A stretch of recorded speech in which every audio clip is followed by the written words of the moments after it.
High friend monster is here monster. तो बंधुरा आजकल भिडियोते कथा बोलबो सैमसांग एर एक लेटेस्ट फोन निये पुरो लेटेस्ट এই 3-4 दिन आगे लॉन्च হয়েছে স্যামসাং গ্যালাক্সি M35। তো M34 এর সাকসেসর M35 এটা একটি 5G ফোন। তো এই ফোন নিয়ে কথা বলবো, এই ফোনটি মনস্টার না গ্যাংস্টার সেটা ভিডিওতে আগে তোমরা জানতে পারবে।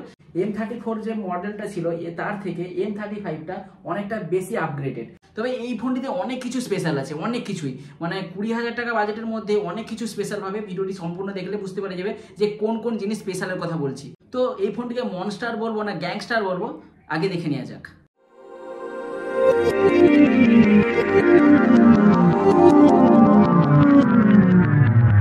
প্রথমেই আছে আনবক্সিং। সেই আনবক্সিং এর জন্য দেখতেই পাচ্ছ অ্যামাজন থেকে ডেলিভারি চলে এসছে, পার্সেল দিচ্ছে, দেখতেই পাচ্ছ পার্সেল স্ক্যান হচ্ছে। তো এবার ফোনটি খোলা যাবে। এবার বক্স প্যাকিংটা খোলা যাক, কারণ বক্সের ভিতরেই বক্স আছে, ফোনের বক্স আছে, সেই মনস্টার গ্যালাক্সি M35 5G। তো বক্সটিকে খোলার জন্য এই রাস্তাটাই পারফেক্ট আছে। তো খুলে নেওয়া যাক, দেরি করছি কেন। বক্সটা যা পাতলা, সন্দেহ হচ্ছে আদৌ ফোন আছে কিনা। তো ফোন তো আছে, আনলক তো করা যাক। তারপরে আছে সিম টুল, তারপরে type C to type C cable. আর কিন্তু বক্সে কোনো চার্জার নেই, মানে স্যামসাংয়ের এটা ভালো ব্যবসা করেছে, ফোনের সাথে চার্জার দিচ্ছে না, মানে বাজেট সেন্ট্রিক ফোনেও চার্জার দিচ্ছে না। এই চার্জার কিনতে আবার 1,000 টাকা যাবে, তার মানে ফোন কম দামে বিক্রি করো, চার্জার বিক্রি করে সেই দামটা পুষিয়ে নাও। ভালো ব্যবসা ফর্মুলা, মানে এই ফর্মুলাটা কিন্তু দারুণ। বিনা চার্জারে ফোন বিক্রি করো, চার্জার বাইরে থেকে কেনো। তবে ফোনটি কিন্তু 25 ওয়াট পর্যন্ত চার্জিং সাপোর্ট করে। এবার ফোনটিকে ধরলে কিন্তু বুঝতে পারছি ভারী ভারী মনে হচ্ছে। 200 গ্রামের উপরে তো ফোনটির ওজন হবে, তবে আমি দেখেছিলাম 222 গ্রামের মতো ফোনটির ওজন। আর এই ফোনটির লুকটা কিন্তু স্যামসাংয়ের অন্যান্য ফোনের মতো, নতুন কোনো লুক নেই। মানে স্যামসাংয়ের A সিরিজ বলো, M সিরিজ বলো, F সিরিজ বলো, সব রকমের লুকটা প্রায় সেম লাগবে, মানে বুঝতে পারবে না যে কোন সিরিজের ফোনটা তোমরা ব্যবহার করছো। তাই লুকটা স্যামসাংয়ের দরকার একটু চেঞ্জ করা, সব কমন লুক দিয়ে যায়। আর হ্যান্ডফিলটা ঠিকই আছে, কারণ ফোনটিকে দেখতে পাচ্ছ হালকা কাট করেছে ফ্রেমটা, তাই হ্যান্ডফিলটা ঠিকই আছে। ফোনটি কিন্তু ম্যাট ফিনিশ, তাই ফোনটিতে 6000 mAh ব্যাটারি আছে, তাই ফোনটিকে হালকা বড় বড় টাইপ লাগছে। ফোনটির সামনে কিন্তু গরিলা গ্লাস ভিক্টাস প্লাসের প্রোটেকশন আছে, মানে একেবারে লেটেস্ট প্রোটেকশন। আর এই গরিলা গ্লাস ভিক্টাস প্লাস প্রোটেকশনটা গরিলা গ্লাস 5-এর প্রোটেকশন থেকে বেটার হবে। হাত থেকে পড়ে গেলেও আরামসে ফোনটি রক্ষা পেয়ে যেতে পারে, তবে চেষ্টা করার মোটেও দরকার নেই, গ্যারেন্টি নেই।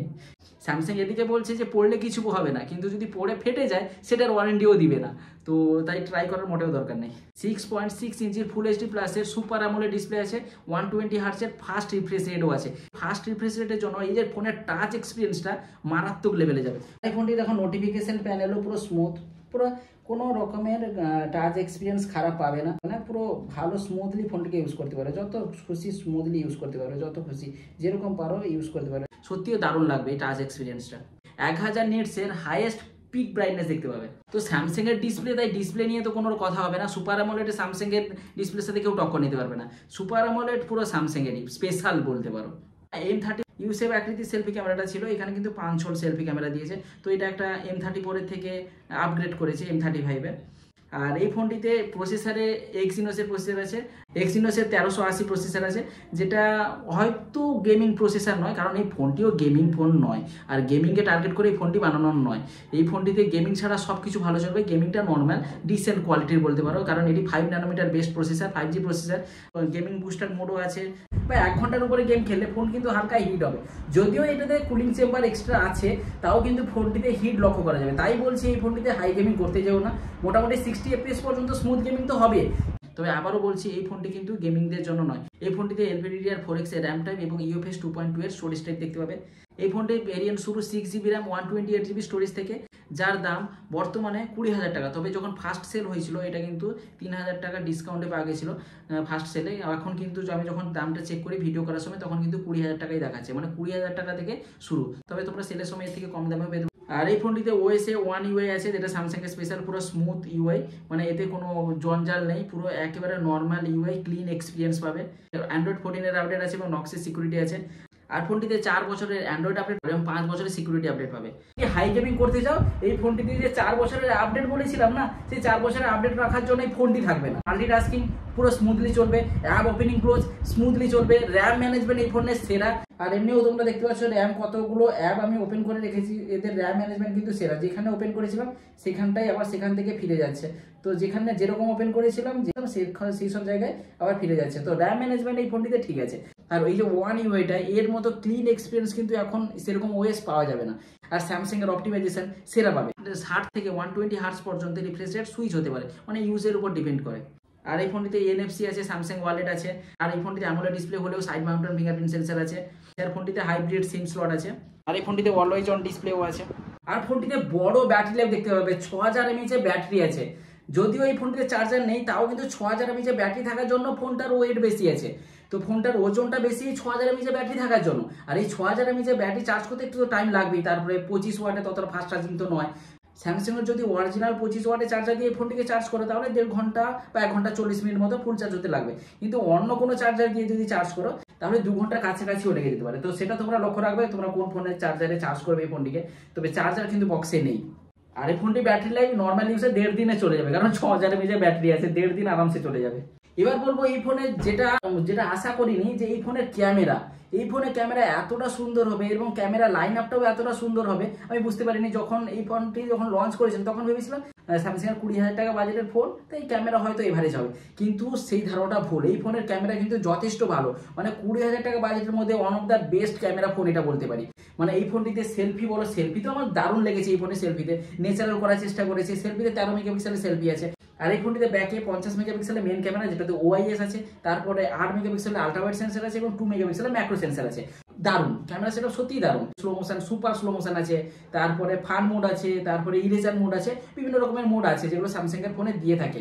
তো এই ফোনটিতে সেরকম মোড পেয়ে যাবে। আর এই ফোনের ক্যামেরা কিন্তু অনেকটাই ন্যাচারাল করার চেষ্টা করেছে এবং ক্যামেরা যে কালার এবং পাঞ্চি, মানে ব্যাপক লাগবে, মানে সত্যি সুন্দর লাগবে। বিশেষ করে নাইট মোড, 20,000 টাকা বাজেটে এত সুন্দর নাইট পোর্ট্রেট মোড যেটা অন্য কোনো ফোনে পাবেই না। ডে মোডে তো ক্যামেরা সেরা, পোর্ট্রেট মোডও এজ ডিটেকশন সেরা লাগবে। তো ক্যামেরা অ্যাঙ্গেল থেকে এই ফোনটি কিন্তু মাস্ট বাই, মানে যদি 20,000 টাকা দামের বেস্ট ক্যামেরা ফোন খোঁজো তাহলে কিন্তু এটা ওয়ান অফ দ্য বেস্ট। তাছাড়া মোটোর একটা G85-এরও ক্যামেরা ভালো, কিন্তু এই ফোনটা সে তার সাথে টক্কর নেবে। কালার পুরো ডিটেলিংটা দেখো, ডিটেলিংটা সেরা এসছে। তো এই ফোনের ক্যামেরা কোয়ালিটি কিন্তু টপ নচ পাবে, নাইট বলো বা ডে বলো। নাইট পোর্ট্রেট সেন্সর এত সুন্দর কাজ করবে বুঝতে পারবে না যেটা 20,000 টাকা দামের ফোন। আর এই ফোনটিতে 4K ভিডিও রেকর্ডিং করতে পারবে, সেটা সেলফিতে বলো বা ব্যাক ক্যামেরাটিতে বলো, তো 4K ভিডিও রেকর্ডিং পাবে। তো সেলফিতে 4K দিচ্ছে, মানে দারুণ ব্যাপার। তো 4K 30 FPS পর্যন্ত সেলফিতে ভিডিও রেকর্ডিং করতে পারবে, যেটা তোমরা ভিডিও শ্যুটটা দেখতেই পাচ্ছ, ভিডিও যে স্যাম্পেলটা। আর ব্যাক ক্যামেরাটিতেও 4K 30 FPS পর্যন্ত ভিডিও রেকর্ডিং করতে পারবে। বলছি এই ফোনটির ক্যামেরা কিন্তু তোমাকে সারপ্রাইজ করবে। আর এই ফোনটিতে কানেক্টিভিটিতে 5G ভোল্টেজ সাপোর্ট পাবে, 5.3 ব্লুটুথ ভার্সন আছে, ওয়াইফাই 6 এর ভার্সন আছে, NFC সাপোর্ট করে, স্যামসাং ওয়ালেট আছে, 3.5 mm এর অডিও জ্যাক নাই। আর এই ফোনটির মাল্টিমিডিয়া কিন্তু ভালো লেভেলে, ভালো ডলবি অ্যাটমসের সাপোর্ট আছে, স্টিরিও স্পিকারেরও সাপোর্ট আছে। আর এই ফোনটি সুপার অ্যামোলেড ডিসপ্লে, ব্রাইটনেসও সেই আছে, তাই মাল্টিমিডিয়া এক্সপিরিয়েন্স কিন্তু দারুণ পাবে, ভিডিও অ্যাঙ্গেলটা সেই পাবে। তবে ফোনটির বেজেলটা একটু বেশি, মানে বেজেলটা একটু বেশি টাইপের লাগছে, তাই বেজেলটা যদি অ্যাভয়েড করো ভিডিও অ্যাঙ্গেল কিন্তু সব দিক থেকে বেস্ট লাগবে। তবে এই ফোনটিতে বেজেলটা একটু বেশি আছে। আর বাকি এই ফোনটিতে কোনো প্রি অ্যাপ্লাইড স্ক্রিন গার্ডও নেই, আর বা বক্সে কোনো ব্যাক কভারও নেই। মানে বক্সে যত কিছু কমানো যেতে পারে সব কিছুই কমিয়ে দিয়েছে। ফোনটা শুধু দিতে হবে নামে ফোনটাতেই দিয়ে দিয়েছে। আর এই ফোনটির ইউটিউবে HDR সাপোর্ট, কিন্তু নেটফ্লিক্সে বা প্রাইম ভিডিওতে হয়তো HDR সাপোর্ট করবে না। নেটফ্লিক্সে ওয়াইড 1 L1 সাপোর্ট আছে, কিন্তু ইউটিউবে তোমরা HDR সাপোর্ট পেয়ে যাবে। এই ফোনটি আশা করি তোমাদের পছন্দ হবে। স্যামসাং এর ব্র্যান্ড যাদের পছন্দ, মানে স্যামসাং লাভার্স যারা, তাদের ক্ষেত্রে তো এই ফোনটি মাস্ট ওয়াচ, মানে এই ফোনটিকেও ট্রাই করতে পারো। আর এই ফোনটি সম্বন্ধে যদি কোনো কোশ্চেন থাকে অবশ্যই কমেন্ট বক্স তোমাদের জন্য খোলা আছে, কোশ্চেন করো, আমি কমেন্ট বক্সে অ্যান্সার দিয়ে দিব।